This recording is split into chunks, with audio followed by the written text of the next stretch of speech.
ठीक है भाई। आज हम लोग पढ़ेंगे क्रोमोसोमल थ्योरी ऑफ इनहेरिटेंस। और पढ़ाएं इससे पहले हम थोड़ा सा टाइमलाइन दिखा दें, तो मैं एक बार सारी चीज़ों को क्रोनोलॉजिकल ऑर्डर में अरेंज करके दिखा दें। देखो,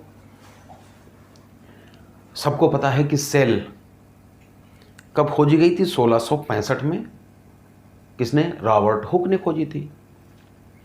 और साइंस है, रिसर्च होती रहती होगी। सेल के अंदर 1831 में न्यूक्लियस को खोजा था। किसने? रॉबर्ट ब्राउन ने। देखो, ये तो साइंस है, लेकिन मत भूलना कि मेंडल साहब जो है खेत में काम कर रहे थे, बिना किसी माइक्रोस्कोप के, बिना किसी स्टैनिंग टेक्निक के। तो उनको जो है न्यूक्लियस और उसके अंदर क्रोमोसोम और उसके अंदर जीन, ये सब डीएनए क्या होता, कोई ज्ञान नहीं था। वो तो इसी खेत में बैठ के इधर के पॉलिन ग्रेन उधर डाल लेते, उधर के पॉलिन ग्रेन इधर डाल लेते, हाइब्रिडाइजेशन करा रहे थे ना। लेकिन फिर भी हम लोग एक बार पढ़ लेते हैं कि 1665 में रॉबर्ट हुक ने सेल को खोजा था।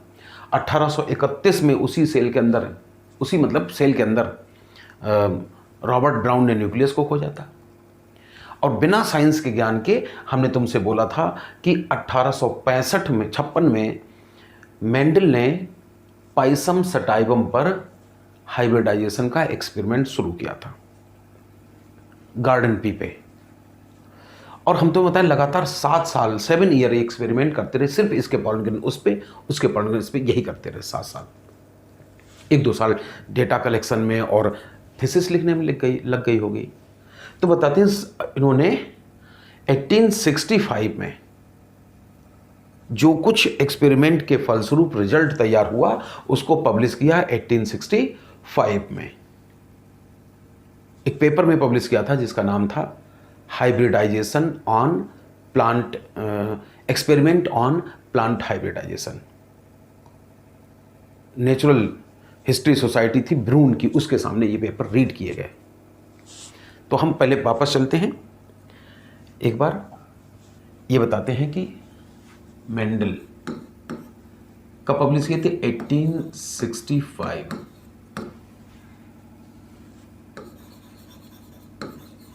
Mendel published his work in a paper,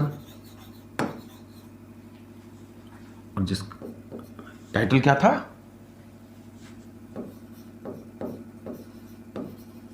experiment on plant hybridisation. Plant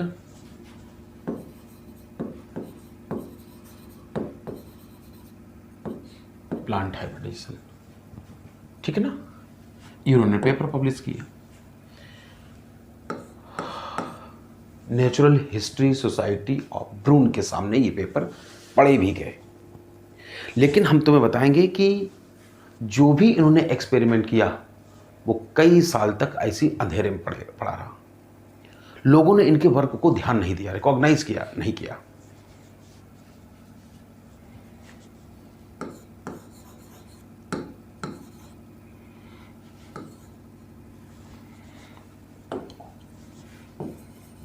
समझना? हिज वर्क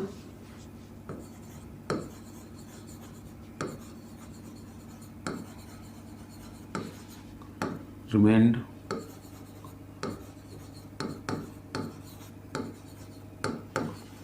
unrecognized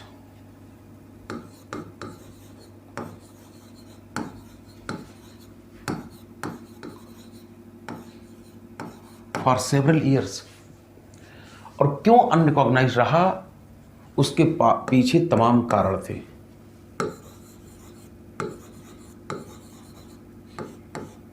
तमाम रीजन थे। एक बात तो ये थी कि आजकल तो कोई भी बात हो, हम लोग फोन से, टेलीविजन से, print media, electronic media, social media से वायरल करते थे। लेकिन तुम भी जानते हो कि उस समय ये फोन वोन थे नहीं। इसलिए हम कह सकते हैं कि मेंडल के वर्क को अनदेखा इसलिए किया गया क्योंकि पहली बात थी कि उस समय कम्युनिकेशन के साधन नहीं थे।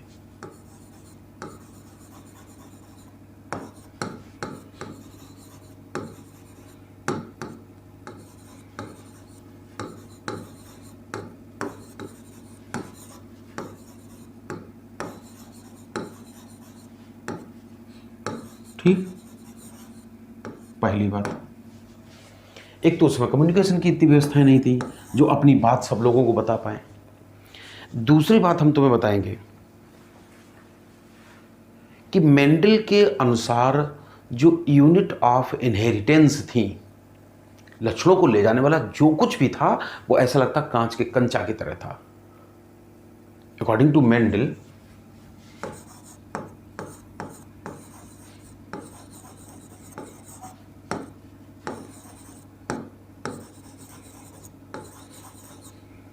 जो यूनिट ऑफ इनहेरिटेंस है,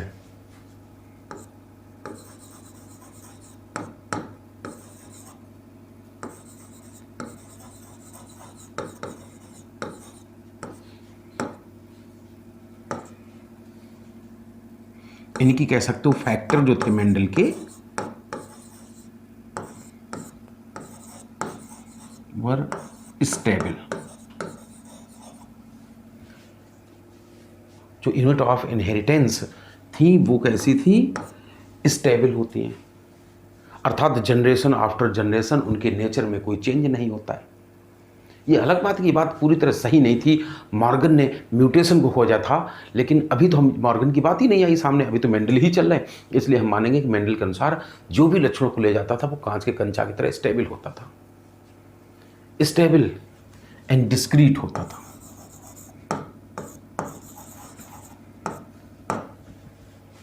ठीक है ना, डिस्क्रीट होता था।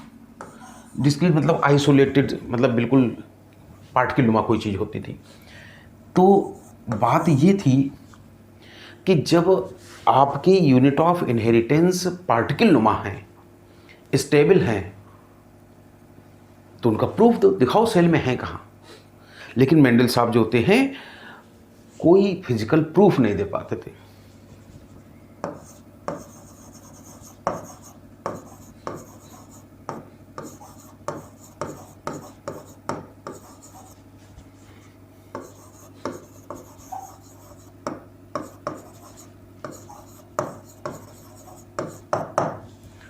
कि ये पार्टिकल, ये डिस्क्रीट यूनिट की एग्जिस्टेंस है, सेल के अंदर कहाँ मौजूद हैं, सेल मेम्ब्रेन में है कि साइटोप्लाज्म में है कि न्यूक्लियस में है, इसका कोई सबूत नहीं दे पा रहे थे। साथ ही साथ एक और बड़ी खास बात थी, क्या कि बायोलॉजिकल फिनोमिना को प्रूव करने के लिए ये मैथमेटिकल लॉजिक लगाते थे। बायोलॉजी में मैथ लगता कहीं, ये लॉ ऑफ प्रोबेबिलिटी को इस्तेमाल करते थे, है ना, जो लोगों के दिमाग में नहीं घुस रही थी। तो हमने तुम्हें बताया कि ये मैथमेटिकल लॉजिक इस्तेमाल करते थे बायोलॉजिकल फिनोमेना को प्रूव करने के लिए। तो इस तरह से हमने तुम्हें बताया कि मेंडल ने 1856 में एक्सपेरिमेंट शुरू किया। लगातार 7 साल तो हाइब्रिडाइजेशन कराते रहे, 1-2 साल अपनी थीसिस लिखने में खर्च हो गया होगा।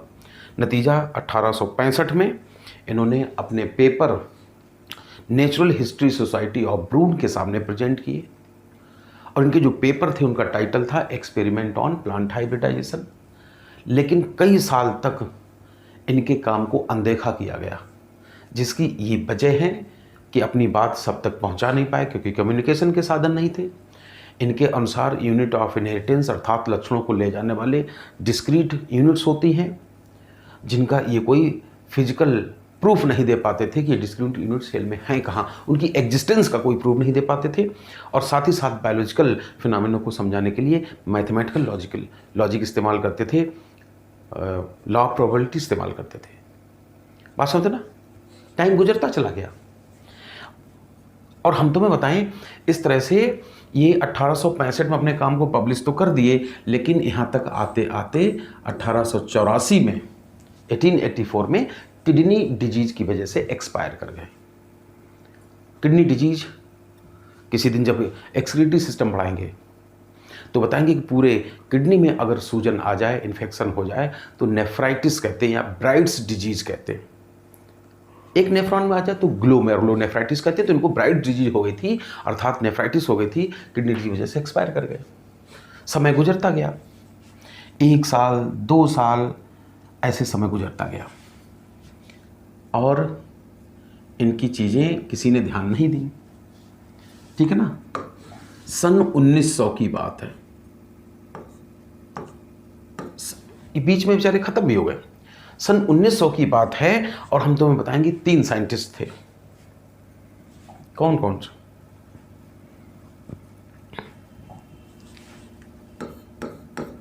इन 1900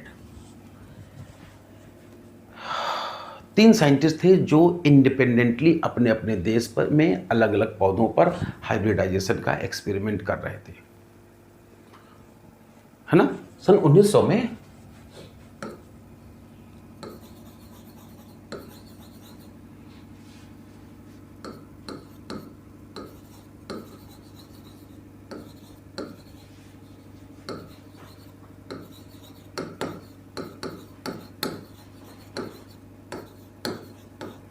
कौन कौन से 3 साइंटिस्ट थे? नंबर 1 ह्यूगो डी ब्रीज,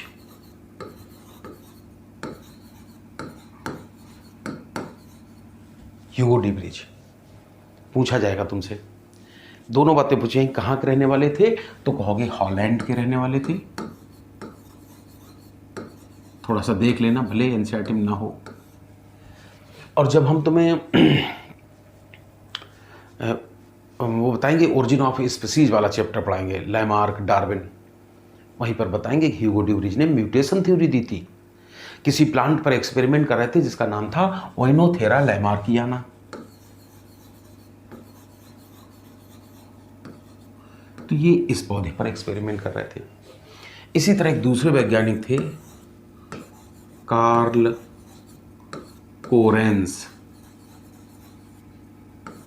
ठीक ना, कार्ल कोरेंस कहाँ के रहने वाले थे? तो जर्मनी के रहने वाले थे।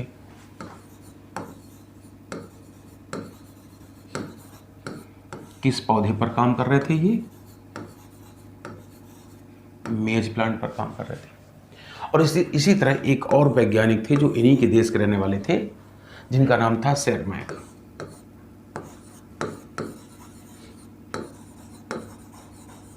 ठीक, इनका नाम था सेरमैक और ये ऑस्ट्रिया के ही रहने वाले थे।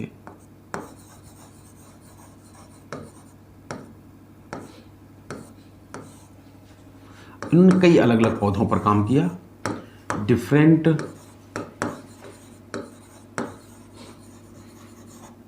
फ्लावरिंग प्लांट पर काम किया इन्होंने। ठीक है ना। तो इस तरह से 3 वैज्ञानिक थे, वो अपने अपना काम कर रहे थे, हाइब्रिडाइजेशन का काम कर रहे थे। उनके नाम हैं, उनका दोनों बातें याद रखनी चाहिए तुम्हें। ह्यूगो डी ब्रीज जिन्होंने ओइनोथेरा लैमार्कियाना पे काम किया था, हॉलैंड के रहने वाले थे। कार्ल कोरेंस जो कि जर्मनी के रहने वाले थे, मक्का पे एक्सपेरिमेंट कर रहे थे। और साथ सेरमैक जो स्वयं ऑस्ट्रिया के रहने वाले थे। इन्होंने कई अलग अलग फ्लावरिंग प्लांट पर एक्सपेरिमेंट किया, अपना रिसर्च कर रहे होंगे। और बताते हैं इनमें से सबसे पहले जो है ह्यूगो डी ब्रीज थे। देखो, जब कोई रिसर्च करता है तो वो लैब में भी जाता है ना, लाइब्रेरी में भी घूमता है कि शायद इस टॉपिक पर कोई अच्छी सी किताब मिल जाए। तो हो सकता है किसी लाइब्रेरी में अपने टॉपिक पे से संबंधित आर्टिकल ढूंढने के लिए ह्यूगो डी ब्रीज की कहीं लाइब्रेरी में गए होंगे, किताबें ऐसे ढूंढ रहे होंगे और इनके हाथ में वही मेंडल के ओरिजिनल पेपर लग गए जो जिस पर लिखा था एक्सपेरिमेंट ऑन प्लांट हाइब्रिडाइजेशन। और उनका दिमाग घूम गया कि हे भगवान, हम सन 1900 में जिस बारे में सोच रहे हैं, ये बंदा मेंडल 1865 में ही लिख के चले गए इसके बारे में। ऐसा तो ना, कितना महान व्यक्ति होगा मेंडल।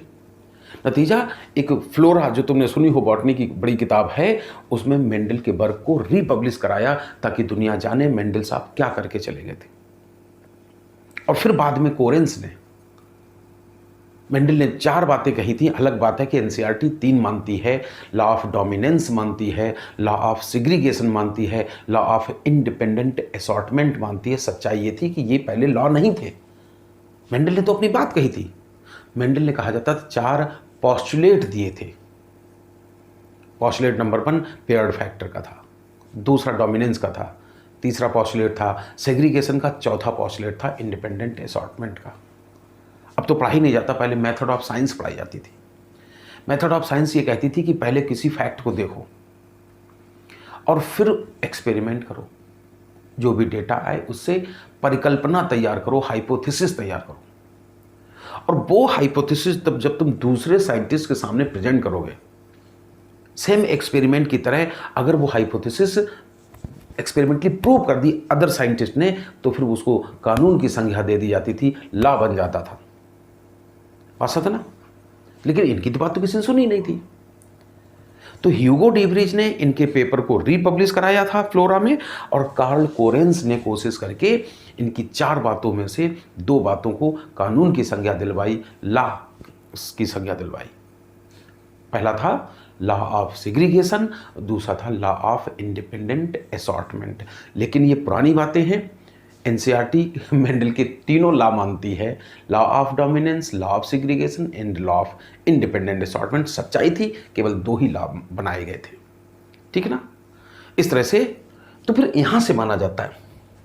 इसलिए हमने तुमसे कहा कि यहां से माना जाता है कि वास्तव में जेनेटिक्स की शुरुआत सन 1900 से हुई, यहां से हुई। वास्तव ना, या ऐसे कह सकते हो कि 1865 के बाद इस टाइम पीरियड के दौरान जेनेटिक्स अंधेरे में पड़ी रही, इसलिए इसको यहां से लेकर यहां तक के समय को डार्क एज ऑफ जेनेटिक्स कहा जाता है। बात होता ना, डार्क एज ऑफ जेनेटिक्स। खैर, इस तरह से मेंडल हाईलाइट होना शुरू हो गए। सन इतने की बात है, ऐसा नहीं। देखो, मेंडल माना कि जेनेटिक्स और साइंस और सेल और न्यूक्लियस, डीएनए, क्रोमोसोम नहीं जानते थे, लेकिन ऐसा नहीं कि दूसरे साइंटिस्ट स्टडी नहीं कर रहे थे। 1831 में न्यूक्लियस खोज दिया गया था। यहीं कहीं की बात है, हम बताएं या ना बताएं तुम्हें, कि यहीं कहीं की बात है कि 1875 में, इधर लिख दें, ये स्ट्रासबर्गर ने क्रोमोसोम को खोज दिया था। भाई न्यूक्लियस के अंदर क्या है उस पर रिसर्च तो चली रही थी, ये अपना खेत में बैठ कर काम कर रहे थे। तो 1875 में स्ट्रासबर्गर ने क्रोमोसोम को खोज दिया, और यहीं पर इनकी 1888 में यहाँ कहीं पर ऐसा लगता है डब्ल्यू बाल्डेयर ने उस स्ट्रक्चर को नाम दे दिया क्रोमोसोम। इन्होंने कुछ खोजा होगा सेल के अंदर। 1888 में क्रोमोसोम टर्म दे दिया था डब्ल्यू बाल्डेयर ने। क्रोमोसोम मतलब कलर्ड बॉडी। सन इतने की बात है ये। सन 1902 में 2 साइंटिस्ट थे। यहाँ पर तो मेंडल हाईलाइट होना शुरू हो गए, लेकिन सन 1902 में 2 वैज्ञानिक थे। एक नाम था सटन और एक नाम था बोगरी। इन्होंने गैमीट फॉर्मेशन के दौरान, अर्थात मियोसिस के दौरान, इन्हीं क्रोमोसोम के बिहेवियर का अध्ययन किया और कुछ अजीबोगरीब चीज़ देखी। क्या देखी वो हम तुम्हें बताने जा रहे हैं, लेकिन थोड़ा सा हमें वो अच्छे से समझा पाएँ, इसके लिए हमें तुम्हें एक बार मियोसिस बताना पड़ेगा कि सेल डिवीजन में होता कैसे। तो थोड़ा सा सेल डिवीजन देख लेते हैं। देखो भाई, क्या हुआ कि यह सेल, तुम जानते हो कि हम लोगों में ऐसे ही होता है। ये है मान लो पापा, ये है मान लो मम्मी, इधर से आया स्पर्म, इधर से आया ओवा, और मिले तब हम लोग बन गए, है कि नहीं। और हमारे अंदर कितने क्रोमोसोम होते हैं? ऐसे 23 पेयर होते हैं। अब जगह नहीं है तो इतना ही बना दिया हमने, जिसमें से प्रत्येक पेयर का एक आता है फादर साइड से, एक आता है मम्मी साइड से। तो इसका मतलब यह है कि यहाँ तो भी तो ऐसे पेयर में क्रोमोसोम होते थे, लेकिन जब गैमेट्स बनते हैं तो किसी गैमेट में जोड़ी का एक ही आता है। इसलिए तो मियोसिस को कहते हैं अर्धसूत्री विभाजन। 46 के बजाय यहाँ 23, अर्थात क्रोमोसोम नंबर हाफ हो जाता है, आधा हो जाता है।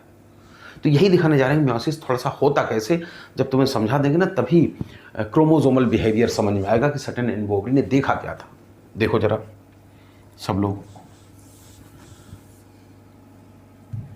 ये है मान लो, पता तुम्हें मियोसिस जब भी होता है तो हम लोग जानते हैं कि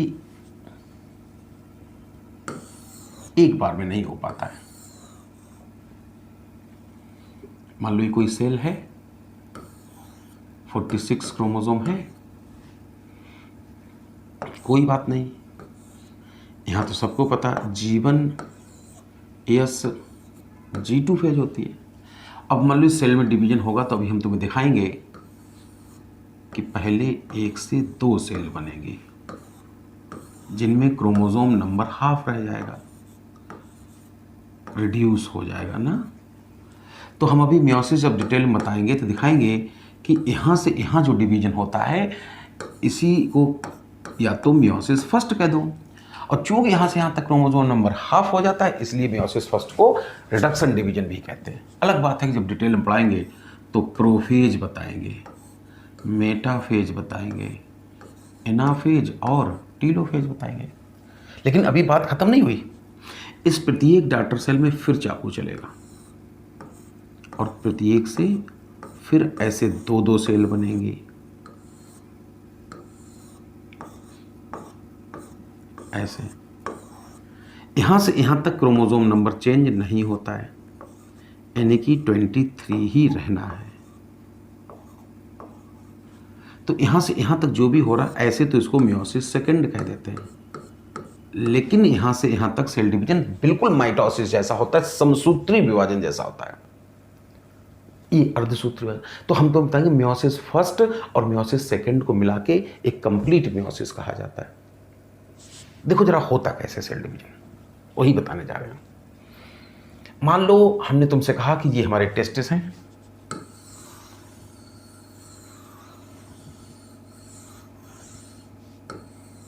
ये टेस्टिकुलर लोब्यूल है मान लो, इन्हीं में ऐसे ब्लाइंड ट्यूब्यूल्स रखी रहती हैं,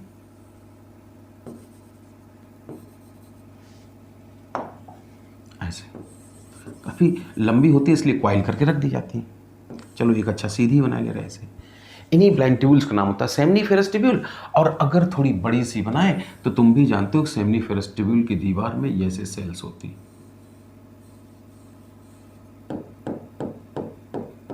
बड़ी वाली सेल का नाम छोड़ो, इसको तो हम तुम्हें बताएंगे, कभी कभी सर्टोली सेल कहते हैं, सबटेंटाकुलर सेल कहते हैं, नर्स सेल कहते हैं, है ना। लेकिन ये जो सेल्स होती बाकी ये वाली, इनसे बनते हैं मेल या मेल गैमीट, ओवरी होती तो फीमेल गैमीट, इन्हीं को कहेंगे स्पर्म मदर सेल।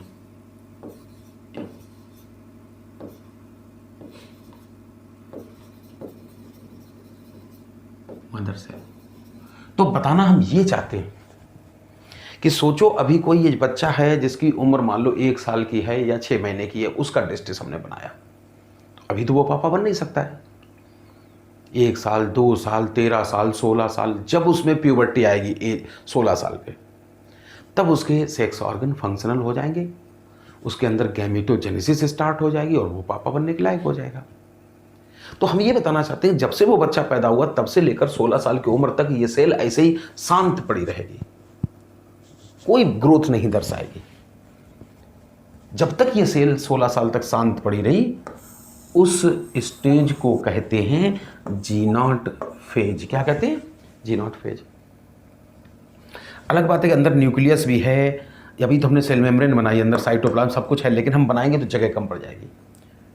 और जब तक, चलो अच्छा थोड़ा सा न्यूक्लियस बना दें, सेल डिवीजन नहीं होता, सेल किस फेज में पड़ी रहती? G0 फेज में। चाहे G0 फेज कह दो, चाहे क्विसेंट फेज कह दो, क्विसेंट स्टेज कह दो, क्विसेंट माने शांत। और इसी न्यूक्लियस के अंदर डीएनए का गुत्थम गुत्था जाल होता है जिसको कहते हैं क्रोमैटिन नेटवर्क। वो बिल्कुल वैसे ही होता है जैसे बीड्स ऑन स्ट्रिंग जैसा डीएनए होता है, और ऐसे हिस्टोन प्रोटीन ऐसे होती है और ऐसे तो 2-2 बार लिपटी रहती है, डीएनए उसी के ऊपर 2-2 बार ऐसे लिपटा रहता है, तो ऐसा लगता है मंगलसूत्र जैसा पड़ा रहता है, बीड्स ऑन स्ट्रिंग वाले डीएनए का गुत्थम गुत्था जाल पड़ा रहता है। लेकिन हम क्या करेंगे पढ़ाने की सुविधा के लिए, इसको एक रूप दिए दे रहे हैं। फिर कह रहे हैं बार बार जो हम अब बनाने जा रहे हैं ऐसा होता नहीं है G0 फेज में, पढ़ाने की सुविधा के लिए कर रहे हैं। हमने क्या किया, यहाँ क्रोमोसोम्स बना लिए। मान लो ये है क्रोमोसोम, ये ऐसे बना लिया। ठीक, थोड़ा सा जगह कम है ना, हम न्यूक्लियस बिगाड़े दे रहे भाई, बन नहीं रहा क्योंकि जगह बहुत कम पड़ जाएगी, बाद में बना देंगे। थोड़ी सेल और बड़ी कर ले रहे हैं, देखना। तो सेल के न्यूक्लियस के अंदर ऐसा लगता है कि सारे क्रोमोसोम्स पड़े रहेंगे। ये हमने एक क्रोमोसोम बना लिया। ठीक, बीच में लाइन खींच दी, सेंट्रोमियर मान लेना, और एक ये बना दिया। ऐसे मान लेना इनमें से एक पहली जोड़ी का एक क्रोमोसोम हम लोगों को पापा साइड से मिला होगा और दूसरी क्रोमोसोम मान लो मम्मी साइड से मिला होगा। जब हम लोग पैदा हुए तो ऐसे तो हुआ था। इसी तरह एक जोड़ी और बना लें, चलो। अच्छा, ये ऐसा लगता है ये दूसरी जोड़ी का पहला क्रोमोसोम मान लो पापा साइड से मिला और दूसरी जोड़ी का ये मम्मी साइड से मिला। फिर कह रहे हैं हम बार बार इस तरह का कुछ नहीं होता है इंटरफेज G0 फेज में, हम समझाने की सुविधा के लिए ऐसे बना रहे हैं। तो अभी हमने ये मान लिया है कि इस तरह से हमारी सेल के अंदर 23 पेयर क्रोमोसोम्स पड़े रहते हैं।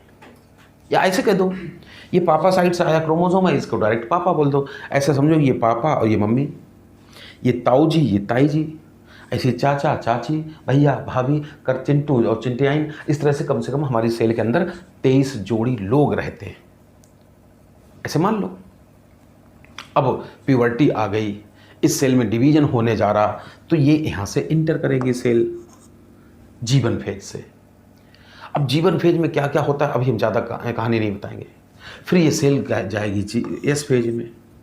जानते हो एस फेज में क्या होता है, डीएनए का डुप्लीकेशन हो जाएगा। तो आफ्टर एस फेज ये सेल दिखने में ऐसी हो जाएगी। ये जो पापा क्रोमोसोम जिसको नाम दिया था, इसमें डीएनए की मात्रा डबल हो जाएगी, डीएनए का डुप्लीकेशन हो जाएगा। पहले ऐसा लगता सिंगल क्रोमेटिड वाला था, अब डीएनए की मात्रा डबल हो गई, तो अब ये पापा अंग्रेजी के एच के आकार के दिखेंगे। मम्मी में भी डीएनए की मात्रा डबल हो जाएगी, मम्मी भी अब अंग्रेजी के एच के आकार के दिखने लगी। ये ताऊ जी भी अंग्रेजी के एच के आकार के दिखेंगे। चलो ताऊ जी भी अंग्रेजी के एच जैसे बना दिए, और ये लगता है ताई जी भी, इनमें भी डीएनए की मात्रा डबल हो जाएगी। ठीक, ये इतना पक्का मत भूलना कि अभी ये स्पेस से गुजरे हैं तो nuclear membrane, Golgi body, endoplasmic reticulum सब कुछ है। अब सेल पहुंच जाएगी प्रोफेज में। प्रोफेज में जब जाएगी, सेल डिवीजन जब शुरू होगा, तो अब देखना क्या होता है। प्रोफेज में हम तुम्हें पढ़ाएंगे क्या होता है। जैसे ही सेल पहुंचती है प्रोफेज में, अभी बहुत डिटेल में नहीं बताएंगे, बहुत ज़्यादा वो क्रॉसिंग ओवर और नाटक वाला जो है, जब मॉर्गन का नंबर आएगा तभी बताएंगे, क्योंकि उसको मॉर्गन ने खोजा था, इन्होंने नहीं खोज पाया था। प्रोफेज में हम लोग जानते हैं जब कोई सेल आती है,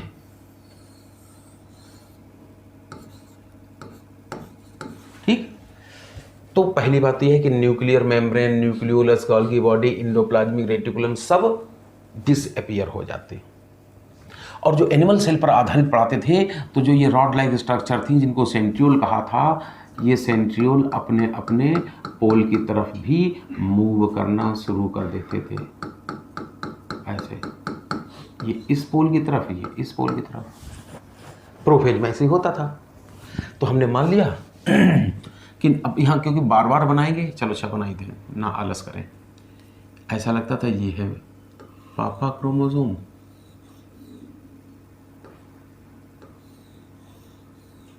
ये है मम्मी क्रोमोसोम,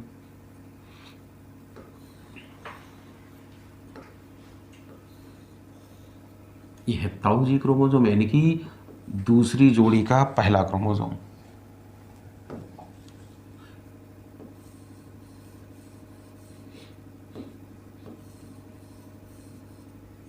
और ये ताई क्रोमोसोम, दूसरी जोड़ी का दूसरा क्रोमोसोम। ऐसे 23 जोड़ी लोग होंगे हमारे अंदर।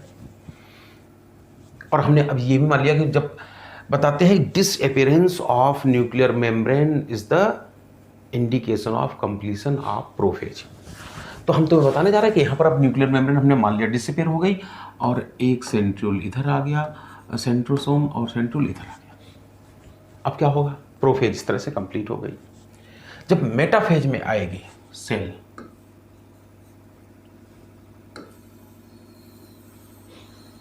ठीक, तो मेटाफेज में आते ही इस घर के अंदर जो भी 23 जोड़ी लोग रहते हैं वो सेल की एक काल्पनिक भूमध्य रेखा पर लेट जाएंगे, सेल के बीचों बीच में अलाइन कर जाएंगे। चलो हम लेटाए दे रहे हैं, ऐसा लगता है ये पापा लेटे, इन्हीं पहली जोड़ी का पहला क्रोमोसोम,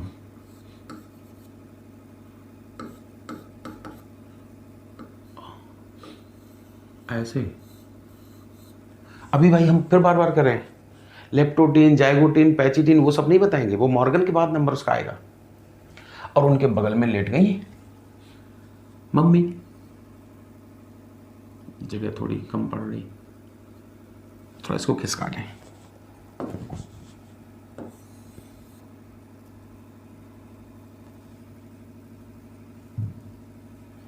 ठीक है, चलो बनाए दे अच्छे। और ये मान लो लेट गई मम्मी,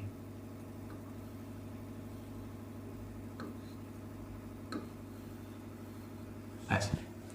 साथ ही साथ हम पापा, मेटाफेज की बात चल रही, पापा मम्मी लेट गए, ताऊजी लेट जाएंगे,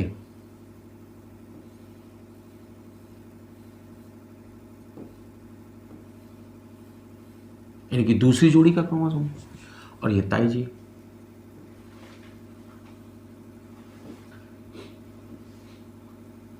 ठीक, चूंकि बंटवारा होने जा रहा। अब क्या होगा, ये जो सेंट्रियोल थे इनसे कुछ फिलामेंट, ऐसा लगता है कुछ रस्सी, थ्रेड लाइक स्ट्रक्चर इनकी कमर से चिपक जाएंगी, इनकी कमर से भी, इनकी भी कमर से चिपक जाएंगी, इनकी। तो पूरी सेल के अंदर एक इस तरह की स्ट्रक्चर बन जाती है, तर्क रूपी स्ट्रक्चर। स्पिंडल लाइक स्ट्रक्चर को कहते हैं न्यूक्लियर स्पिंडल। अब क्या होगा, प्रोफेज के बाद कौन, मेटाफेज के बाद आती है एनाफेज। अभी हम तुम्हें पढ़ा रहे हैं, जो अभी थोड़ा सा डल पढ़ा रहे हैं, मतलब बहुत डेप्थ में जाके नहीं बताएंगे, वो मॉर्गन के बाद बताएंगे। मेटाफेज में क्या होगा, यहां से कैंची चल जाएगी, थोड़ी सी कैंची टेढ़ी बन गई है, सीधी बना दे। और जो पापा मम्मी आपस में चिपके थे, ताऊ ताई जो आपस में चिपके थे, वो एक दूसरे से डिटैच हो जाएंगे। अरे ठीक है, समझना, यहां से कैंची चल जाएगी। नतीजा,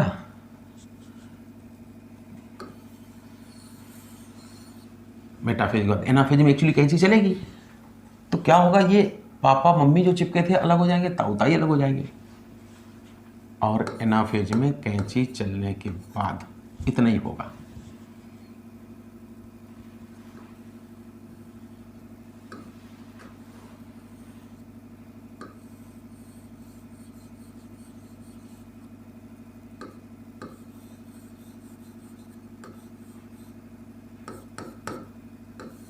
इधर आएंगे, इधर जाना शुरू कर देंगे,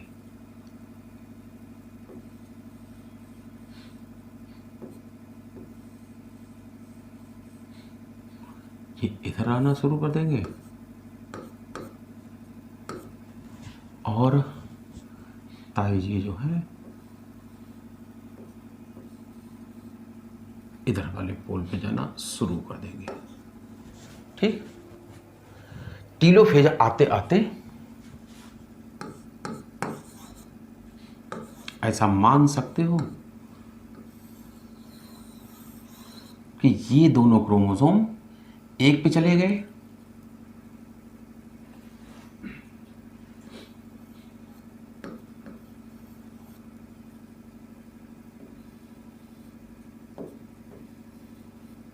और ये इधर आ गए।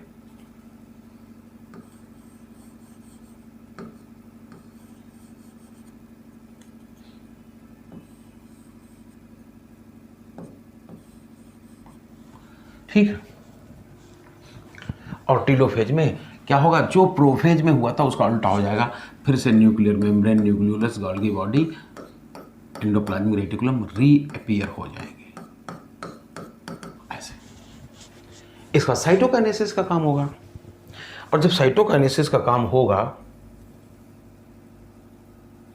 तो ऐसे समझो कि यहां से सेल फरो बनेगी।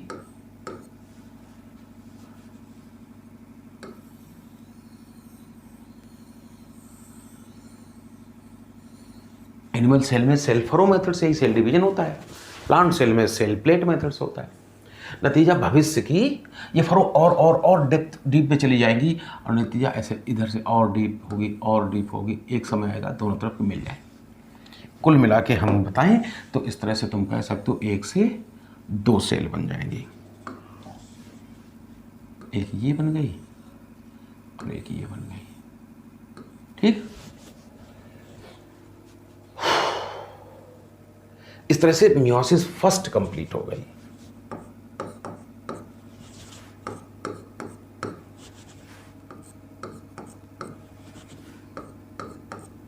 देखते रहना। अब होगी मियोसिस सेकंड। तो अब मियोसिस सेकंड फिर इतनी डिटेल बताएं तो तुम परेशान हो जाओगे। बस कुछ नहीं, ये टीलोफेज है। इसी के बाद अब यहां पर मान लो चलो अच्छा 2 सेल बना दी।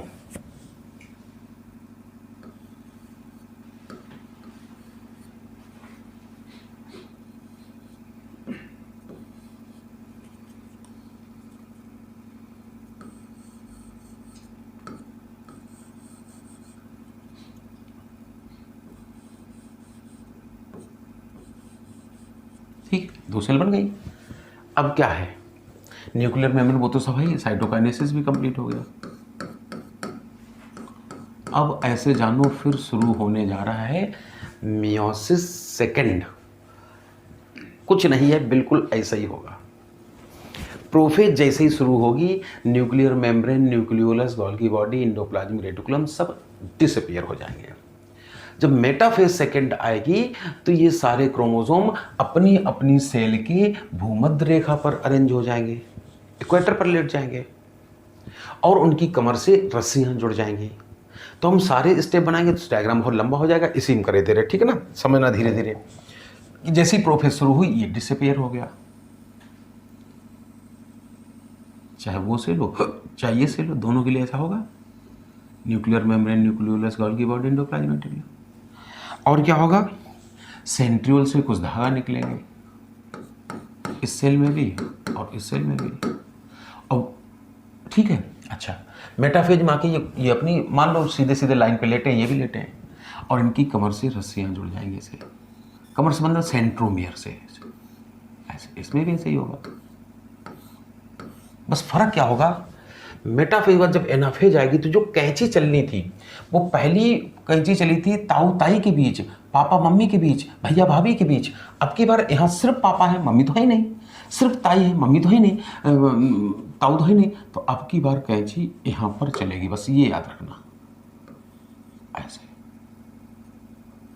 ऐसे यहाँ पे चलेगी, यानी कि एक ही क्रोमोसोम के सेंट्रोमियर को काटा जाएगा, यहाँ पर भी कैंची ऐसी चलेगी, ऐसे इनके बीच से कैंची करेगी। नतीजा ये भविष्य की एक सेल में चले जाएंगे। अब देखो बार बार पूरे डायग्राम बनाए, फिर वही, फिर एनाफेज आएगी, मूवमेंट शुरू होगा, टीलोफेज में अपने अपने टीला पे पहुंच जाएंगे। तो हम फाइनल डायग्राम बनाए दे रहे हैं। तो ऐसा होगा कि ये वाली चीज भविष्य की एक सेल में पहुंच जाएंगे, मम्मी क्रोमोसोम का और ये ताई जी, ये दोनों किसी दूसरी सेल में पहुंच जाएंगे। चलो बना लें दूसरी सेल, एक ये आ जाएगा, एक ये आ जाएगा। इसी तरह यहां पर भी जब एनाफेज, टीलोफेज सब कुछ होगा तो ये वाली क्रोमेटिड अलग, ये वाली क्रोमेटिड नीचे आ जाएंगी। नतीजा ऐसा लगता है ये पहुंच गया किसी एक में, ये पहुंच गया दूसरी में। यहाँ पर भी बीच में साइटोकाइनेसिस होगी तो एक सेल और बनेगी, ये पहुंच जाएगा उस वाली सेल में और ये पहुंच जाएगा दूसरी वाली सेल। इस तरह से मेरे पास 4 प्रकार की सेल्स बन जाएंगी। थोड़ी देर के लिए समझाने के लिए मेंडल से कंपेयर करें तो देखो, हम जैसे ही यहाँ मेटाफेज बनती है, भविष्य में बनने वाली 4 सेल हमें यहीं दिखने लगती हैं। गौर से देखो तो ऐसा लगता है जब 4 सेल बनेगी तो ये वाली क्रोमैटिड्स किसी एक सेल में पहुंच जाएंगी, ये वाली दोनों किसी दूसरी सेल में पहुंच जाएंगी, वो ये और ये किसी तीसरी सेल में पहुंच जाएंगी, और ये भविष्य की चौथी सेल में पहुंच जाएंगे।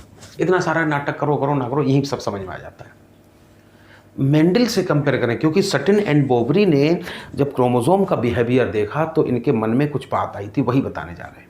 थोड़ी देर के लिए मान लेते हैं, मेंडल से तुलना करें तो ऐसे मान लो ये है कैपिटल आर, ठीक, थोड़ी देर मान लो, चलो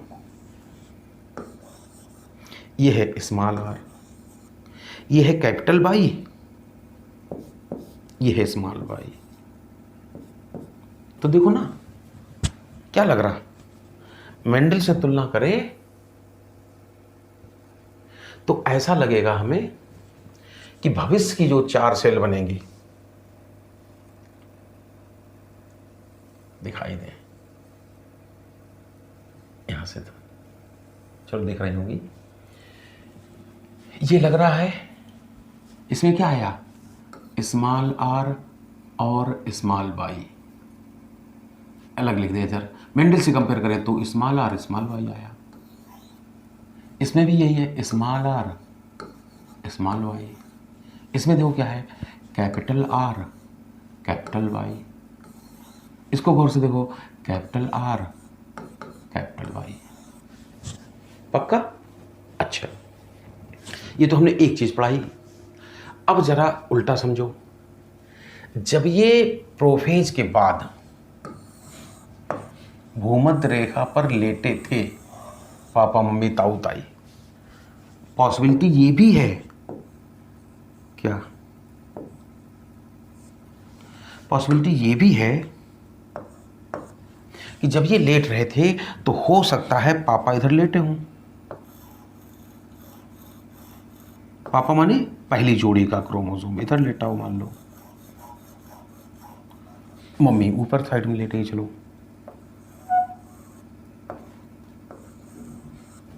अब ताऊ ताई की बारी आई तो पहले क्या था, जिस साइड में पापा लेटे तो उसी साइड में ताऊ जी लेटे थे। अब की बार उल्टा भी तो हो सकता है कि इधर साइड में नीचे साइड में ताई जी है, यानी कि दूसरी जोड़ी का पहला क्रोमोसोम, और इधर साइड में मान लो ताऊ जी लेट गए।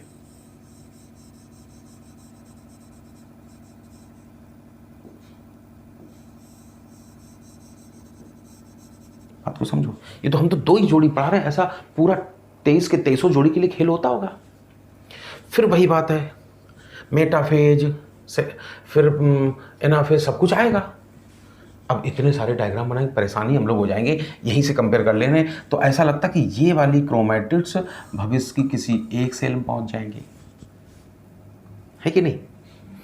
ये वाली दोनों क्रोमैटिड्स मतलब ये और ये किसी दूसरी सेल में पहुंच जाएंगे, ये और ये तीसरी में पहुंच जाएंगे, और ये चौथी में पहुंच जाएंगे। बिल्कुल इसी तरह सब कुछ होगा। जरा एक बार लिखो तो उसको, क्या हो रहा, जो भी 4 सेल बनेगी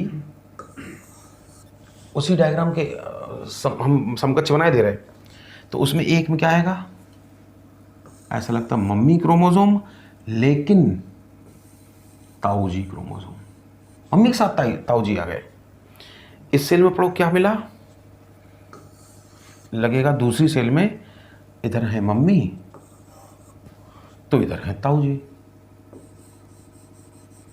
फिर जब तीसरी सेल को देखो तो लग रहा है पापा हैं, इनको ठोस बना रहे सॉलिड ना, पापा हैं लेकिन ताई जी। और जो चौथी सेल बनेगी उसमें भी पापा हैं इधर पहली जोड़ी पर, तो दूसरी जोड़ी पर ताई जी। मेंडल की नज़र से देखें तो ऐसा लगता है कि यह है स्मॉल आर मगर कैपिटल वाई। दूसरी सेल में क्या दिख रहा मेंडल की नज़र से? Small r capital y. तीसरी सेल में जरा देखो क्या दिख रहा मेंडल की नज़र से? कैपिटल आर लेकिन स्मॉल वाई। और चौथी सेल में क्या दिख रहा है? कैपिटल आर लेकिन स्मॉल वाई। कुछ समझ पा रहे? हाँ, सटन एंड बोवरी देख रहे थे कि क्रोमोसोम का जो बिहेवियर है अलग अलग सेल में जाने वाला, वो बिल्कुल मेंडलियन फैक्टर के बिहेवियर के इक्विवेलेंट है। मेंडल कहते थे कि पहली जोड़ी के फैक्टर जब सेग्रीगेट करते हैं तो उनका दूसरी जोड़ी के फैक्टर से कोई लेना देना नहीं। ये संभव है कि पहली जोड़ी का रिसेसिव दूसरी जोड़ी के रिसेसिव साथ आ जाए। तो ये टोटल गिनती हो गई 4। ये एक जैसी है, तो कहो तो इनमें से 2-2 बिगाड़ दें।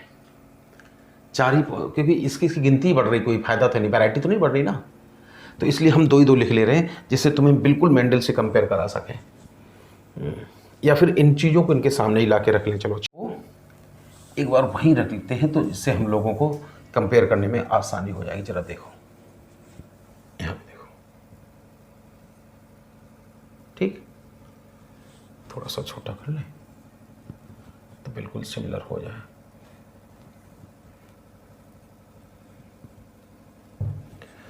तो ये जो 4 सेल बनाई हैं, ये मान लेना कि यहीं से आई हैं, यही वाली चारों सेल हैं।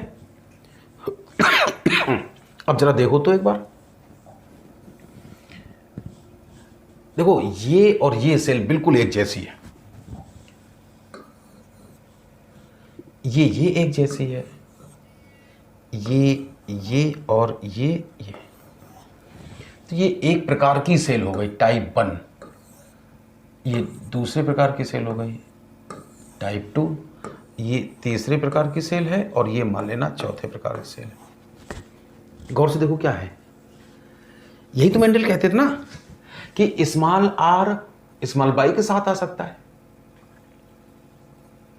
अलग लिख ले क्या? ऐसा लगता है यहां पर, इसको हम पहले गौर से देखें तो लगता है कैपिटल आर कैपिटल वाई साथ आ गए।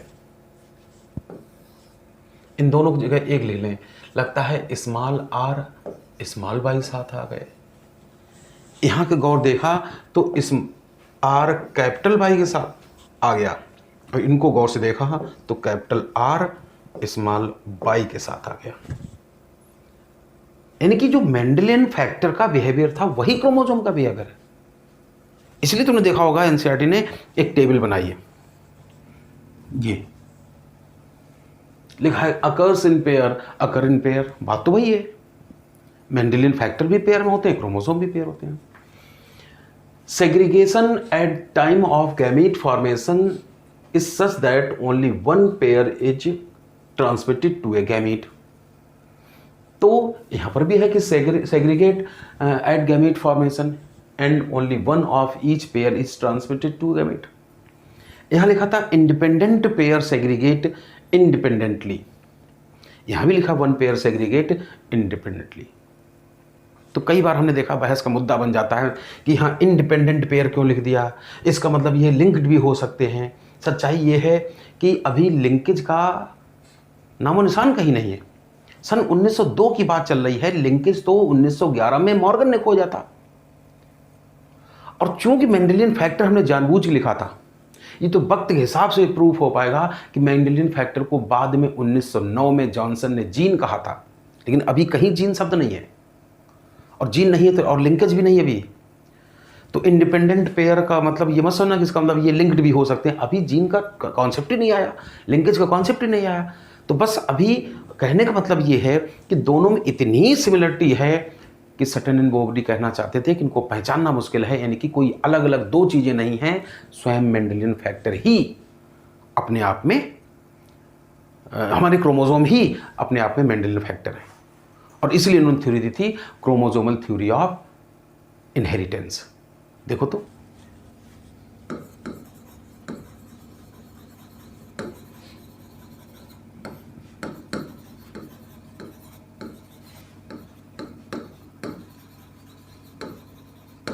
क्या होती है, according to this theory,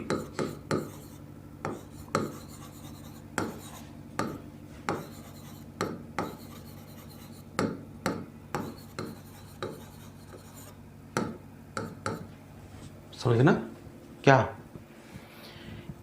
A chromosome is a unit of inheritance. इन्होंने ये एक्सपेरिमेंटली देखा और नतीजे पे पहुंचे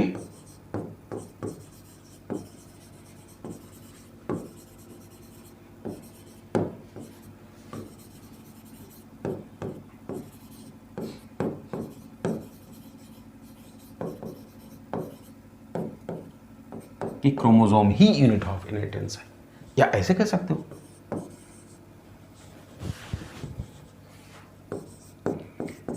क्रोमोसोम इज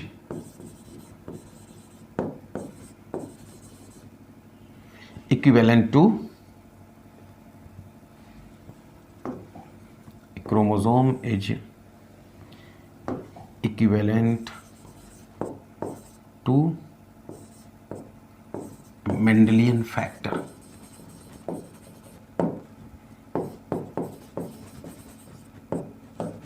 बात होते ना, ये एक क्रोमोसोम ही मेंडेलियन फैक्टर है, अर्थात यूनिट ऑफ इनहेरिटेंस है, या मेंडल जिसके बारे में बात करते थे वो कोई और नहीं, स्वयं क्रोमोसोम है। लेकिन हम तुम्हें बताएं, इस थ्योरी में एक दुविधा थी। जैसे तुम जानते हो कि पाइसम सटाइवम में मात्र 7 पेयर क्रोमोसोम होते हैं। जब तुम्हें हम ड्रोसोफ्लाई यानी कि फ्रूट फ्लाई पढ़ाएंगे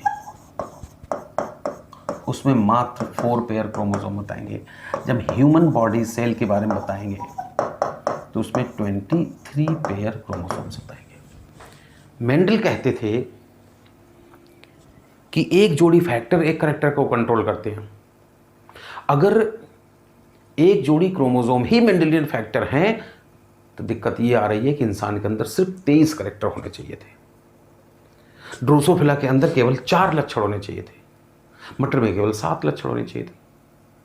जबकि तुम जानते हो प्रत्येक चीज तो लक्षण है।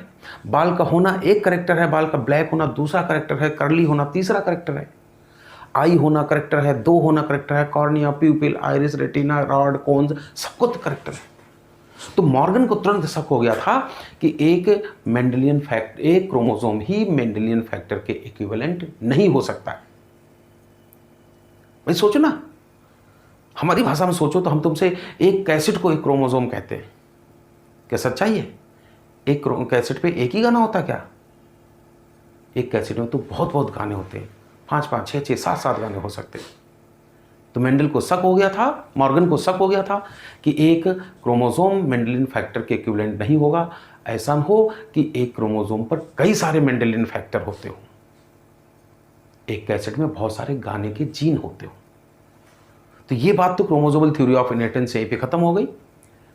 अब 1902 के बाद 1909 आई, तब तक जॉनसन ने मेंडेलियन फैक्टर के लिए नया टर्म दे दिया था, जीन।